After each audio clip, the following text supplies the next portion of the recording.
Welcome to the fastest 4 minutes in varsity esports. In week 2 of the regular season, each CMS high school competed head-to-head in esports and STEM competition. What do you have in mind for this time around STEM-wise? Well, aside from a huge week 2 esports varsity matchup, each of these schools is going to take the STEM varsity team to the next level as well. What if I told you guys that they had the last week as teams to figure out how to build their own video games and put it in the form of a playable 60-second demo? Real video games going head-to-head, high school versus high school. What would you say if I told you that? For Wednesday Night Lights on Twitch, we start with Williams Montessori versus East Meck High School, and Super Nacho trying his best to keep East Meck in the series. Meanwhile, the East Meck varsity STEM team was challenged to make a video game in a week, and they coded up their own take of the classic game Pong, incorporating AI in the opponents.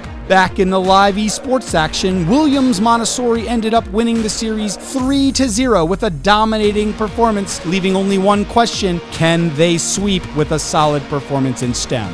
Hello, my name is Mason Gadia. Let's talk about the gameplay. You move with the arrow keys and throw books with space. You can defeat all the enemies to win. Final week 2 STEM score: JT Williams 3 points, East Meck 1.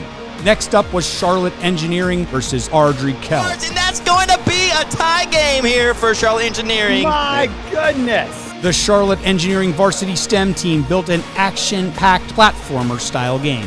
What makes this game unique is the fact that it has smooth animations, challenges, and could probably make some people rage if they get hit. Ardrey Kell swept the esports series and split the STEM points with Scotty the Knight. Welcome to Scotty the Knight, a game that is so simple and straightforward you can't get lost. Garinger versus Hopewell turned into another 3-0 sweep in esports, as well as all 4 STEM points going to Garinger as Hopewell didn't complete the challenge. I'm going through the coding, and the coding helps us move, obviously, and gives the enemy sprite HP and threw it together earlier this year for a project. Thank you.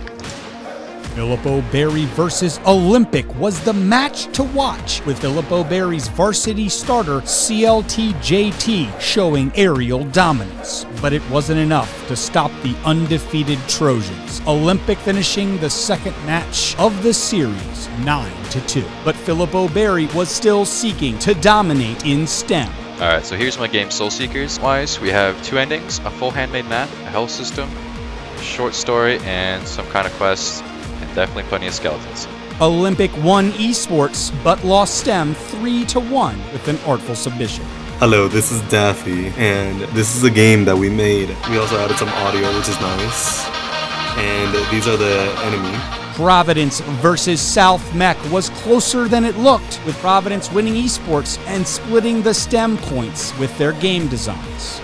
If you fall and you hit the red barrier at the bottom, you will end up dying and having to restart. Using the air keys, and you can find power-ups such as this double jump that will help you train this first level.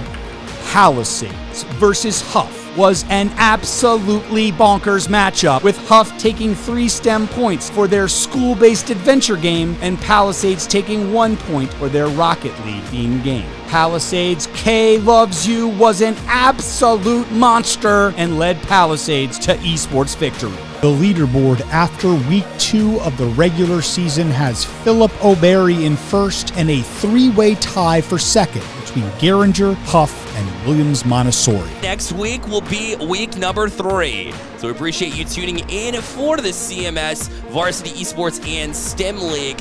We'll see you next week. Take care.